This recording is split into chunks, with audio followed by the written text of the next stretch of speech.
Hey guys, it's Robbie here, and today I'm going to help you find the perfect fit for your customer. Fitting shoes on children should be really easy, but you got to make sure you do it correctly to avoid any discomfort to the kids and any wear and tears to the shoes after purchasing at Spend Less.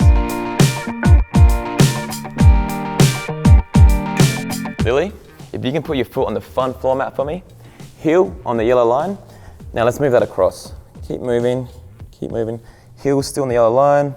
It looks like we found a footprint which closely resembles Lily's shoe size. The shoe map. Initially, it's a great way to determine the size guide. However, some parents prefer a more recognizable device, like this. It just gives a bit more reassurance and peace of mind to the parents.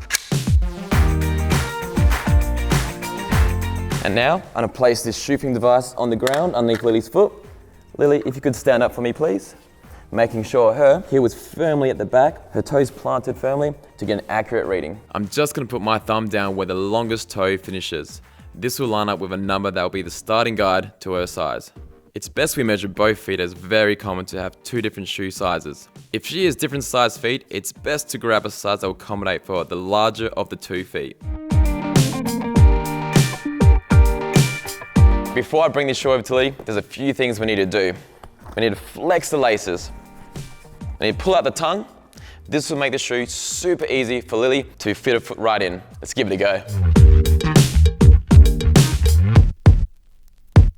Now that we have the shoe on the foot, it's time to check one key thing before we can tie those bad boys up. Does the heel sit right at the back of the shoe? If I can fit my finger down the back, then it is too big. There are a few things we need to watch out for when tying the laces up. If the gap between the eyelets looks like this, the laces are too wide. The foot is too wide for the size and they will need to try a wider fitting style. If the laces are touching or overlapping like this, it means the shoe is too big and the child will need to go down a size. Pop in an inner sole or try a different style that is narrower. The laces should look like this, with a comfortable 1 to 2 finger gap, about 2 centimeters between the 2 eyelets.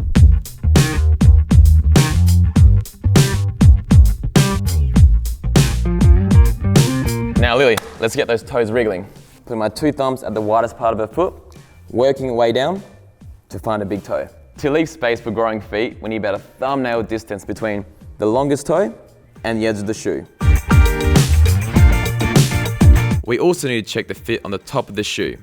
If it feels too tight around the toes and the ball of the foot, I would suggest a wider or larger shoe. If you notice any excess creasing or too much room around the toes, I would suggest going down a size or adding an inner sole. Before I get Lily to go for a walk, I'm going to check that the top line of the shoe isn't pressing too hard on her ankle bone. That could be easily solved by adding an inner sole to lift the foot up a bit higher at the back of the shoe.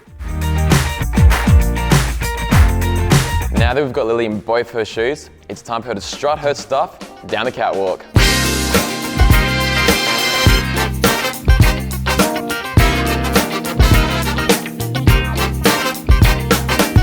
Checking to make sure that Lily isn't slipping too much at the heel or lifting too much at the back of the shoe. Then looking at the front of the shoe to make sure it isn't overly creasing.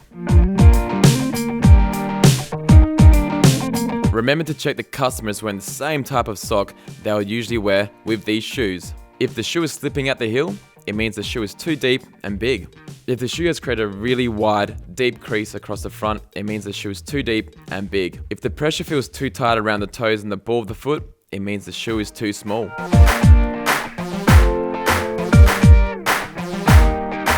A lot of our styles have removable inner soles, which makes it super easy to fit and perfect for kids that wear orthotics. If the child feels like they need greater depth in the shoe, you can remove the inner sole. By removing the inner sole, you increase growing room. On the other hand, if you need to feel in the depth, you can add an extra inner sole.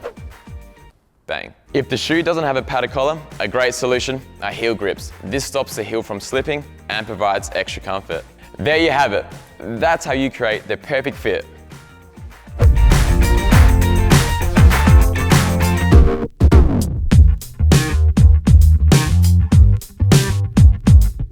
Feel the depth, you can add in some inner soles. Woo! For your next customer. That's how you create the perfect fit for your next customer.